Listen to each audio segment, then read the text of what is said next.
Cari maklumat dan berita politik yang bebas, kupasan yang tepat, panas. Dapatkannya secara eksklusif hanya di Jom Channel. Komitmen kami, pentasan berita Isnin hingga Jumaat. Berbicara dan isu semasa, kami garapkan secara langsung.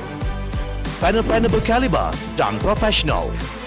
Interaktif, pandangan anda kami raikan. Jangan lupa bersama kami di setiap hujung minggu dalam edisi khas mingguan. Jom Channel, moving forward, sharing a new experience.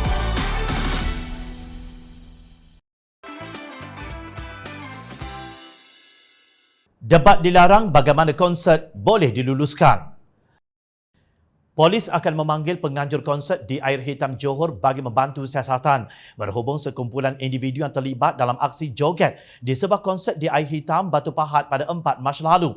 Siasatan dijalankan di bawah Akta Pencegahan dan Pengawalan Penyakit Berjangkit 1988 Akta 342. Menurut Ketua Polis Johor, Datuk Kamarul Zaman Mamat, polis telah dimaklumkan mengenai kejadian tersebut dan akan menjalankan siasatan berdasarkan video yang tular menunjukkan orang menari beramai-ramai sehingga mengabaikan prosedur operasi standard SOP. Saya ingin mengingatkan penganjur agar tidak membuat sebarang program yang boleh menimbulkan keresahan orang ramai. Jika ada, kita akan menjalankan siasatan terhadap mereka.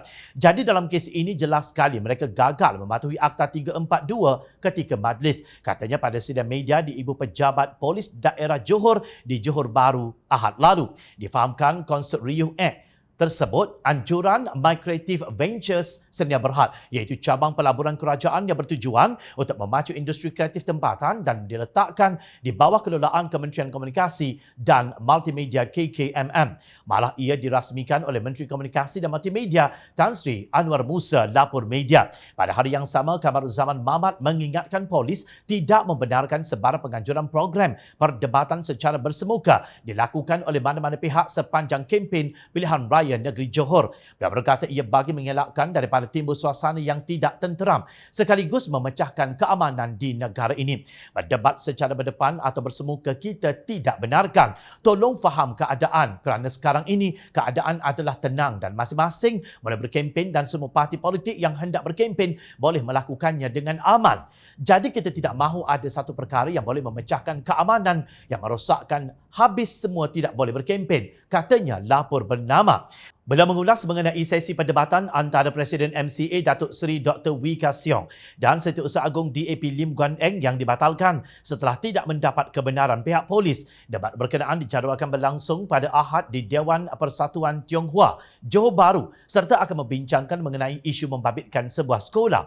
Kamarul Zaman menegaskan setakat ini pihaknya hanya membenarkan program yang berbentuk ceramah sahaja. Kita benarkan ceramah sahaja dan permit ceramah memang kita luluskan. Kita bantu kecuali ada beberapa yang kita tidak luluskan kerana demi kepentingan dan kesejahteraan masyarakat di Johor, katanya seperti dipetik. Kamarul Zaman berkata pihaknya telah menerima sebanyak 152 laporan polis dan telah membuka 10 kertas siasatan yang antaranya membabitkan siasatan mengikut Seksyen 427 Kanun Keseksaan, Seksyen 269 Kanun Keseksaan, Seksyen 500 Kanun Keseksaan, Seksyen 323 Kanun Keseksaan, Akta Kesalahan Pilihan Raya 1954 dan Akta Komunikasi dan Multimedia 1988.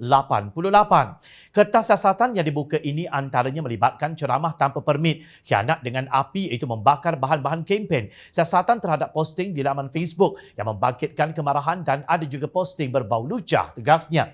Selain itu, siasatan turut dijalankan mengenai perbuatan yang membangkitkan perasaan jahat atau permusuhan dan pelanggaran SOP. Polis maklum mengenai debat antara pimpinan DAP dan MCA sebelum ia bermula. Polis hanya maklum mengenai konsert selepas video pelanggaran SOP tular di media sosial. Justru persoalannya, jika hanya ceramah yang diluluskan, bagaimana konsert yang membabitkan kumpulan orang ramai tanpa penjarakan sosial boleh berjalan tanpa halangan?